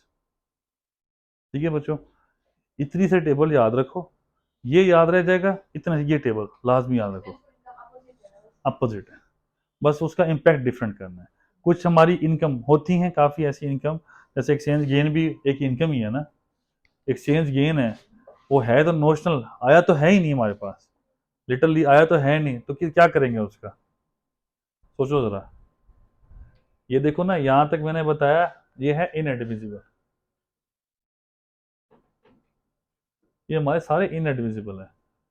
अगर एक्सचेंज गेन आ गया, यार क्या यार,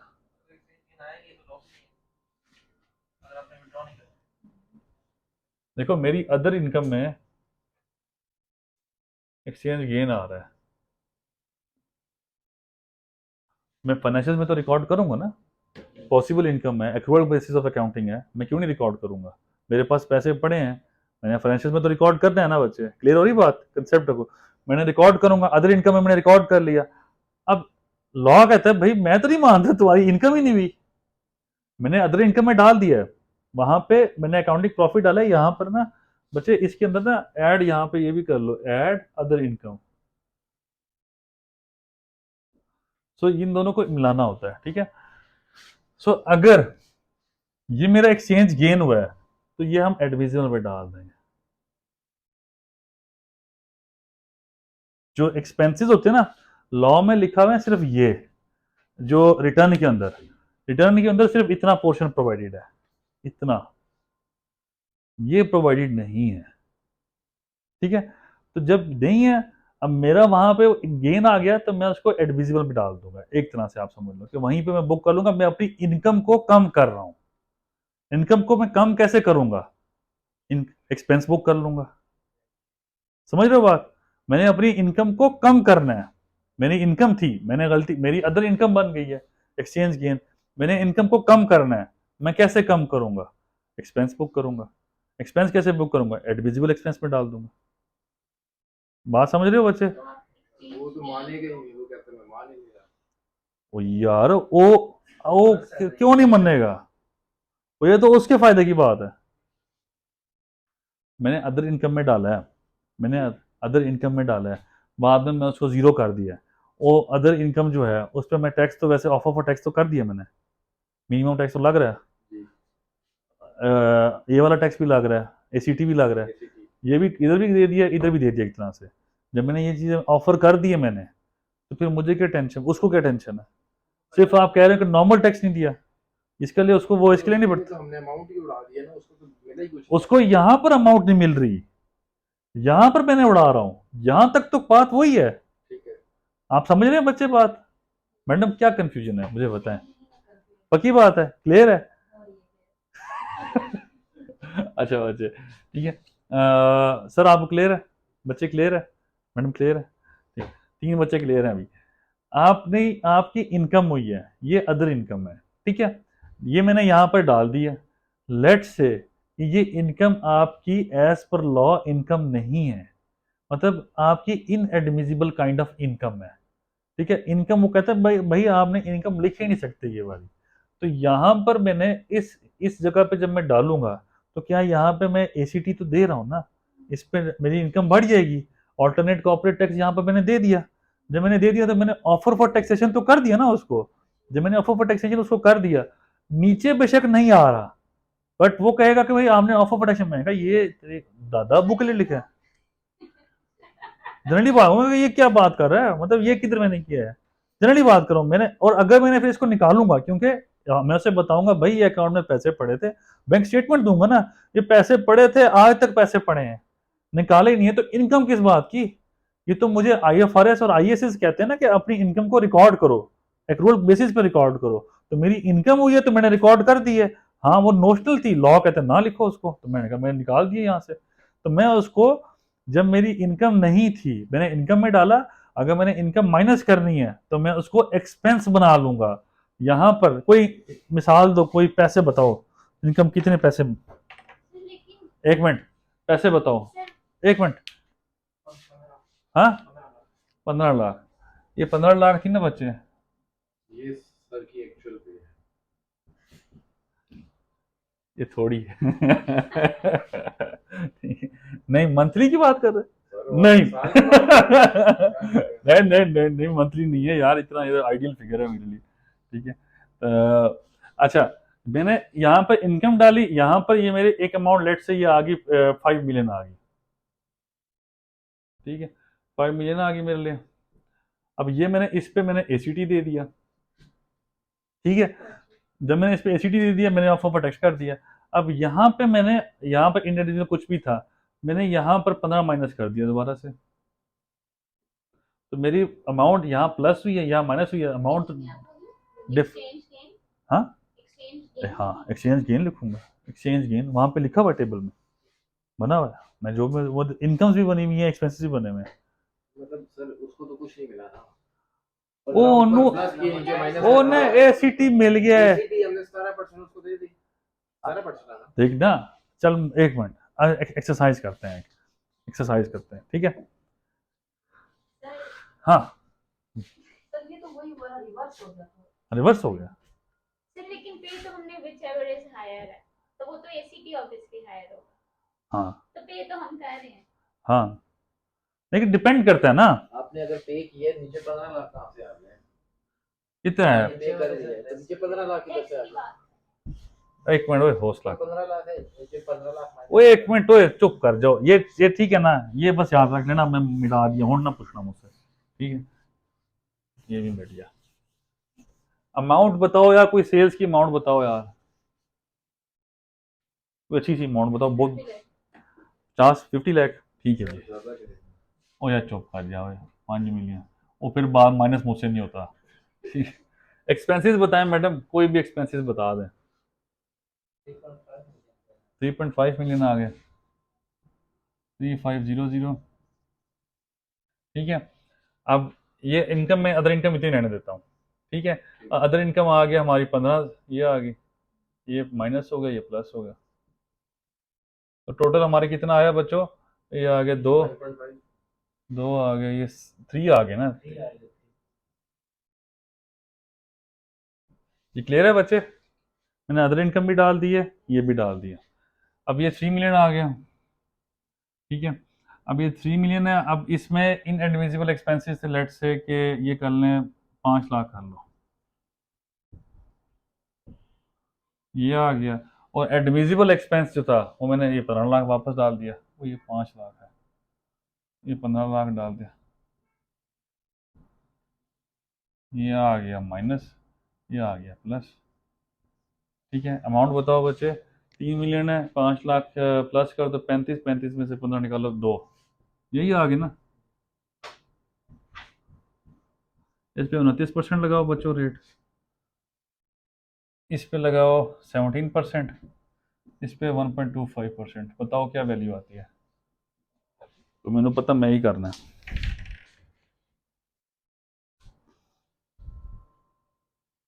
62,500। पहला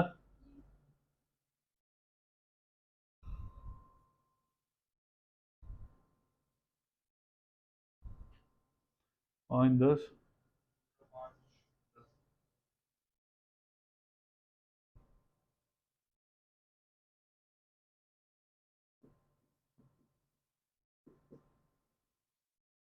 कौन सा पे करेंगे,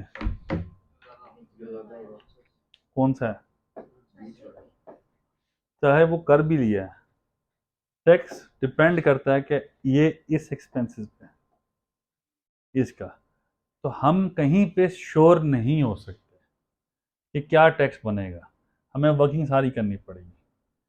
क्लियर है बच्चों, अभी कोई सवाल रह गया है, कोई कंफ्यूजन रह गई है इस टॉपिक पे तो मुझे बताओ बच्चे। क्लियर है बच्चों, मैं मिटा रहा हूँ जल्दी से, लिखना है आपने, बस ठीक है। कौन से आपने भेजे नहीं बंदे? नहीं नहीं बस ठीक है ना, मेहरबानी करो ना। अच्छा, बच्चे एक कंसेप्ट है, वो तेरी, जल्दी से, ठीक है। एक कंसेप्ट है बच्चों डेप्रिसिएशन का,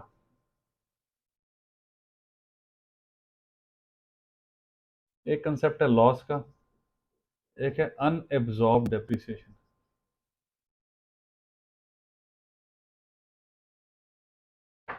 एक है बिजनेस लॉस।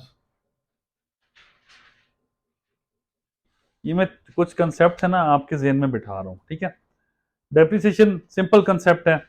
डेप्रिसिएशन क्या कहता है, आपके एसेट्स की value with the passage of time कम होती जाएगी, ठीक है। डेप्रिसिएशन दो तरह की हैं, अकाउंटिंग और टैक्स, ठीक है। कोई कंफ्यूजन तो नहीं है इसके अंदर डेप्रिसिएशन में।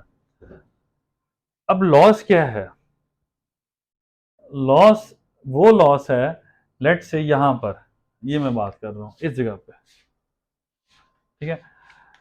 इस जगह पे अगर आपका लॉस आ रहा है, ये आया अकाउंटिंग प्रॉफिट, यहां पर अकाउंटिंग लॉस आ रहा है, ठीक है।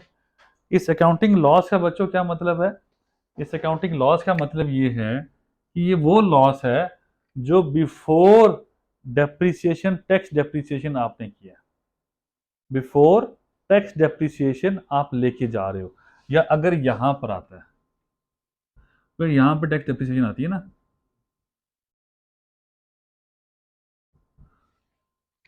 बात समझ। लॉस का मतलब है या तो यहाँ पे टोटल लॉस आ जाए,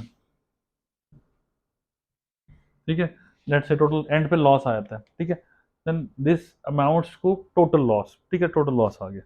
लेकिन बिजनेस लॉस क्या है, ये वाला हम जिसे कह रहे हैं, ठीक है, ये आपका लॉस आ गया।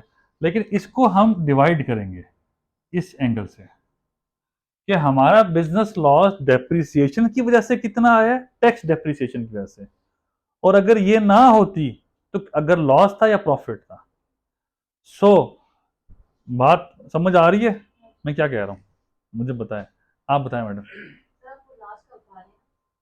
हाँ मैं, अच्छा चलो ठीक है, पता नहीं हमारा लॉस बेसिकली अकाउंटिंग प्रॉफिट आता है या अकाउंटिंग लॉस आता है, then this is a different thing. हमारे एक्सपेंसेस इतने ज़्यादा थे कि हमारा लॉस आ गया, इनिशियली अकाउंटिंग लॉस आ गया, ठीक है, इसको छोड़ते हैं। हमारे इनएडिविजिबल हमने एड बैक्स किए, एड बैक करने के बाद या प्रॉफिट आएगा या लॉस आ रहा होगा यहाँ पर। लेकिन उसके बाद डेप्रिसिएशन को एडजस्ट करने से पहले हमने देखना जरूर है कि क्या लॉस है या प्रॉफिट है। अगर यहां पर प्रॉफिट था और डेप्रिसिएशन को एडजस्ट करने के बाद लॉस आ जाता है तो सिनेरियो डिफरेंट होगा, ठीक है। अगर पहले से लॉस था और बाद में ये लॉस आता है तो ये याद रखो, पहले लॉस था, ये बाद में आया है, तो ये लॉस हम एडजस्ट नहीं करेंगे, ये हम अगले साल कैरी फॉरवर्ड कर देंगे, टैक्स डेप्रिसिएशन का लॉस। इसे क्या कहेंगे, अनएब्जॉर्ब डेप्रिसिएशन। ये इस साल हमारे एक्सपेंस में एब्जॉर्ब नहीं हो सकी, हमारा एक्सपेंस एडमिजिबल नहीं बन सका, क्योंकि एडमिजिबल बनने से पहले ही लॉस आ गया था, वो पहले ही मेरा वो कहते हैं टंटा चिड़ी गया सी, ठीक है ना, तबाही मच गई थी, ठीक है, पहले सुनामी आ गया था, तो मैं क्या डेप्रिसिएशन को एडजस्ट करता। सो इस डेप्रिसिएशन को मैं नेक्स्ट ईयर लेके चला जाऊंगा, ठीक है। लेकिन यहां पर ऑलरेडी लॉस था, मेरा बिजनेस लॉस आया हुआ था, ऑलरेडी लॉस आ रहा था, तो डेप्रिसिएशन एडजस्ट होने से पहले मेरा जब लॉस था, तो इस साल तो लॉस आ गया ना, उतने ही लॉस है तो थल्ले लॉस ही है ना, डेप्रिसिएशन माइनस होनी है, लॉस ही होना, लॉस ही आना है। जब यहाँ पर लॉस आ गया इस जगह पे लॉस, तो अब डेप्रिसिएशन से पहले मतलब एक, अब यहाँ पर दो बातें आ गई, एक बात आ गई लॉस कि कितना लॉस है आपका, दूसरी बात आ गई टैक्स डेप्रिसिएशन। अब ये दोनों हमारे हमारे पास वो एलिमेंट्स है जो इस साल एडजस्ट नहीं हो रहे, सिंपल सी बात है, क्योंकि आपने टैक्स तो देखा कि यहाँ पर आपने मिनिमम दे दिया, यहाँ तो कहानी खत्म हो गई है, यहाँ पे एसीटी दे दी है, कहानी टैक्स तो गया, टैक्स की कहानी भूल जाओ, ठीक है ना, टैक्स की कहानी गई। अगली बात क्या है, वो ये बात है कि जब ये लॉस आ रहा है, जब ये लॉस आ रहा है, अगले साल जब हमने एडजस्ट करना है, एडजस्टमेंट करनी है लॉसेस की, तो इस लॉसेस को एडजस्ट करने के दो तरीके, एक ही तरीका है, वो एक तरीका क्या है कि सबसे पहले हम ये वाला लॉस एडजस्ट करेंगे। अगर कोई बिजनेस इनकम आती है ना, यहाँ पर नेट प्रॉफिट आ गया, टैक्सेबल इनकम कुछ भी आ गया यहाँ पे, ठीक है, इसके बाद मैं बिजनेस लॉस एडजस्ट करूंगा, नेक्स्ट ईयर ये सिनेरियो हो तो फिर कैरी फॉरवर्ड, जितना मर्जी कैरी फॉरवर्ड करो, 6 साल तक वैसे बिजनेस लॉस को करना होता है, उसके बाद हमने हर हालत में एडजस्ट करना होगा, ठीक है ना, नहीं तो वो लॉस भी लॉस हो जाता है, ठीक है ना। बिजनेस लॉस आया आपका बच्चों, ठीक है, बिजनेस लॉस आया, अगर अनअब्जॉर्ब डेप्रिसिएशन थी,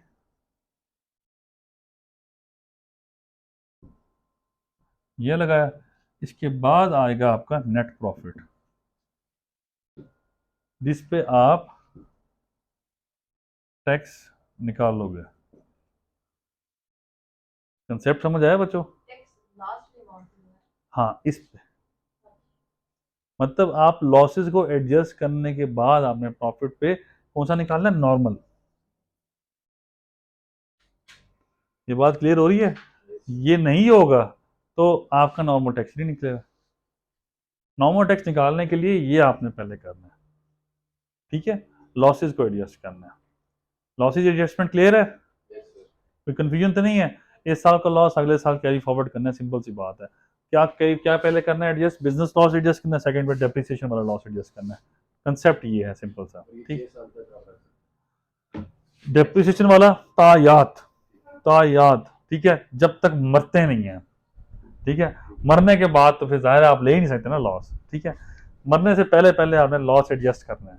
तो जब आपने मरने से पहले कर लिया तो कर लिया, लेकिन बिजनेस लॉस है वो 6 साल की उसकी लिमिट होती है, 6 साल में आपने एडजस्ट करना है, लेकिन हम उसको कैरी फॉरवर्ड कर सकते हैं अंडर सर्टेन सर्कमस्टांसिस। वो ये सर्कमस्टांसिस होते हैं कि हमारा तो हक है ना भाई, हमें तो लॉस हुआ है, हमने एडजस्ट करना ही करना है, जो मर्जी कर लो। मतलब मेरा ये जितना मर्जी कैरी फॉरवर्ड करना चाहो मैं कर सकता हूँ वैसे, ठीक है ना। जजमेंट्स कहती हैं क्योंकि मेरा हक है ना भाई, मुझे लॉस हुआ है, मैं जब तक मर्जी मेरा चल रहा है, मेरा कारोबार नहीं चल रहा, मुझे देना लेना मुझे चाहिए, मुझे ये मिलना चाहिए, तो मैं ऐसे एडवाइजर बनाता हूँ हर हालत में, बन जाता है, तो बड़ी बात नहीं है।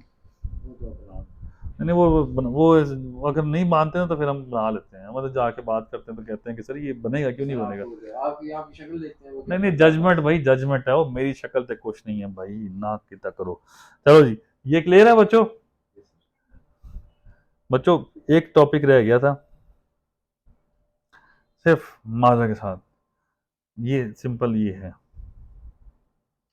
ये लॉसेस एडजस्टमेंट आ गई, ये टैक्सेबल इनकम आ गई। लेकिन नेक्स्ट में ना पहले ये सबसे पहले बताया करेंगे, ये बड़ा जो है ना वो नेक्स्ट पे नहीं, अभी करेंगे। लाला कुछ तो लेके जाओ ना घर कुछ। आपको सर ले जाते हैं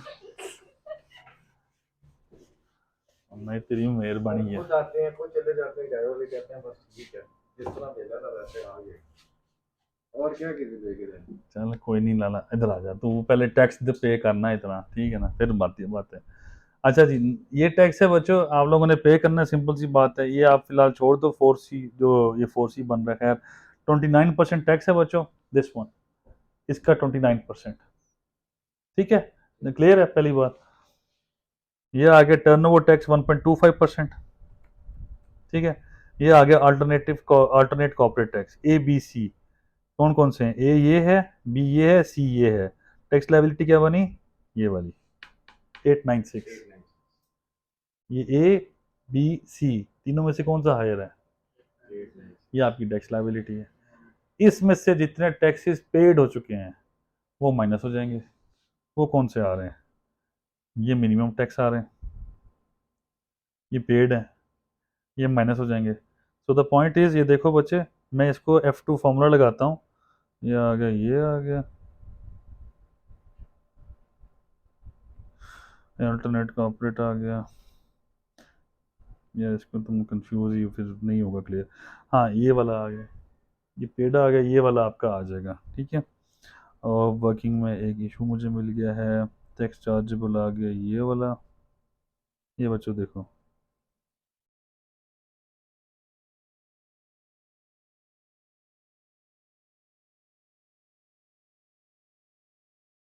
ये देखो बच्चे मैं हाईलाइट कर रहा हूँ,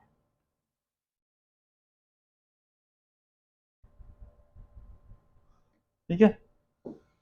आपका टैक्स जो बन रहा है ना पेएबल, वो यही बन रहा है 896, हमने दूसरी तरीके से चेक किया हुआ है, ठीक है।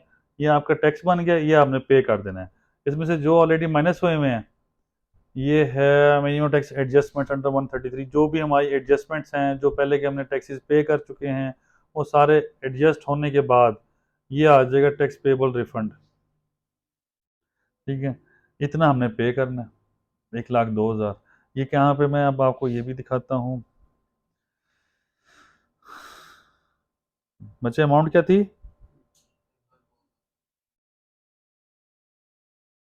ये आ रहा है मुझे,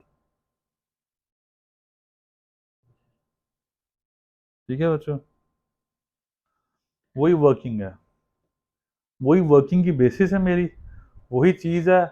बस मैंने एक्सेल में थोड़ा सा हम गंद बना हुआ है, वो यहाँ पे ऑटोमेटिक हो रहा है, एक्सेल में हमने खुद फॉर्मूले लगाने पड़ते हैं, तो हमने फॉर्मूले लगा लगा के पहुँचे हुए हैं एंड तक। एक्सेल में बनाने का ये मकसद होता है कि हम पहले वर्किंग निकाल लेते हैं, कल को नादरा है वो कहेगा कि भाई ये वैल्यू ना लिखो, ये वैल्यू हटा दो, ये चीज़ कर दो, यहाँ पे ये कर लो टैक्स कम करने के लिए, तो हम वही वहीं पे जस्ट वैल्यू चेंज करेंगे एक्सेल के अंदर। इधर एंड पे जाके हम वैल्यू चेंज नहीं कर सकते, मतलब रिटर्न के अंदर वो चेंज करना मुश्किल होता है क्योंकि क्लबिंग हुई होती है, तो हमने वहां पे उधर एक्सेल में चेंज करेंगे, हमें पता है कि रिजल्ट क्या निकल रहा है, वहाँ फॉर्मूला लगा होता है, क्लिक करते हैं, सारा एंटर रिजल्ट निकल आता है कि इतना सा टेक्स्ट बनेगा आपका, तो एक्सेल बहुत बेहतर होता है बच्चों। रिटर्न यही है, रिटर्न में और कुछ भी नहीं है। रूल ऑफ थंब याद रखिएगा, रूल ऑफ थंब क्या है, उसके तहत ही चलेंगे हम। आगे मैं बिजनेस इनकम नहीं पढ़ाऊंगा, मैं बिजनेस इनकम की असेसमेंट्स पढ़ाऊंगा कि बिजनेस इनकम को ऑफिसर्स पकड़ते कैसे हैं, या अगर आपके गलत काम जो होते हैं वो पकड़ना कैसे हैं, उनके जो जिसे कहना है कि मसाइल जो होते हैं, अब आगे हम उस पे जाएंगे। बिजनेस इनकम का टॉपिक यहाँ पर कंप्लीट हुआ जाता ये है। वैसे इंटरेस्टिंग पर अभी तक तो हम पैसे दे ही रहे हैं, बचाने कहाँ पे वो बताएं। मैं बताऊंगा, ठीक है, अभी नहीं बता सकता, इस ऑनलाइन सेशन में नहीं बताने, ठीक है। ये क्लियर है? कोई कंफ्यूजन, आप लोगों को टेंशन हो रही है कोई क्या? रिटर्न हम फाइल भी करेंगे जैसे सैलरी की थी, अगर मुझे मिल गई तो मैं ऐसे क्यों ना करेगा।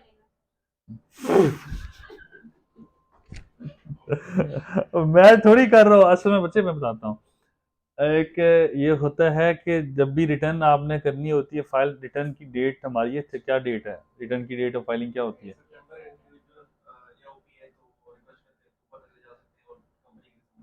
31 दिसंबर।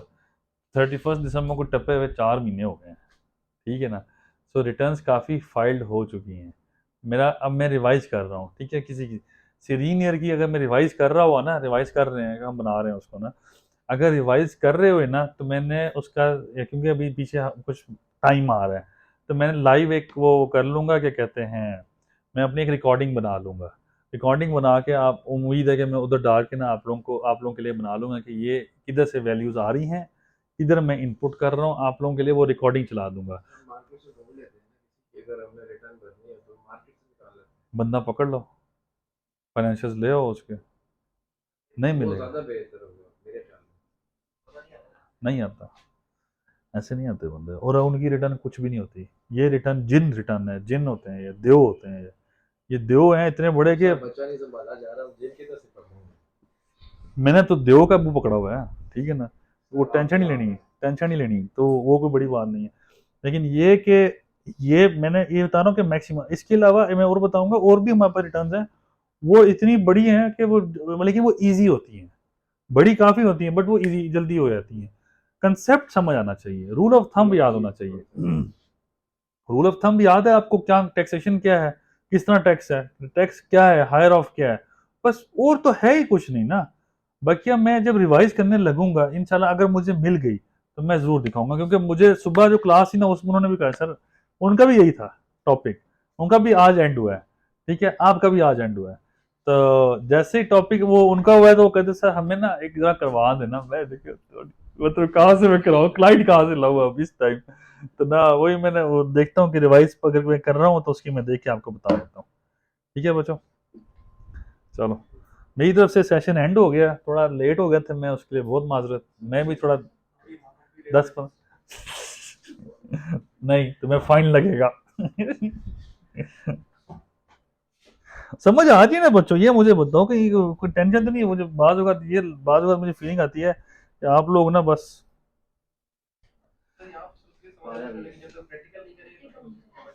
प्रैक्टिकल, बच्चे मैं नहीं, जितना पॉसिबल हुआ मैं करवा लूंगा, लेकिन मुझे लगता है मैं नहीं करवा सकूंगा।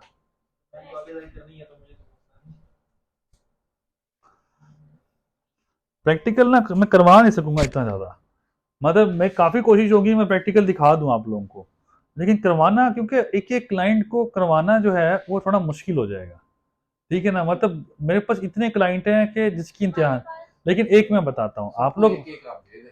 मेरे साथ इन टच रहें, नहीं सबको एक नहीं, एक मतलब देने से मुराद ये है कि सबकी एक एक ड्यूटी लगा दें और वो कर लें। नहीं कर बाद में सकेंगे बैठा ना। बैठेगा वो, आप संभाल लीजिएगा। मैं जब इस ये हो सकता है कि जब ये अभी रिटर्न्स आएंगी तो हमारा सेशन तो नहीं होंगे वैसे, लेकिन वही कह रही ना आपके साथ पूछ तो सकते हैं ना बाद में। हाँ, तो कितनी जितनी दफा मर्जी पूछो, ये कोई सवाल है? तुम इतने सवाल पूछते हो, मैं कभी कहा है कुछ? मुझे मतलब मुझे ऐसे ऐसे, मतलब मैं अभी यहाँ पर मैंने पढ़ाना शुरू किया है, शायद अक्टूबर नवंबर से पढ़ाना शुरू किया है यहाँ पर, तो कर दो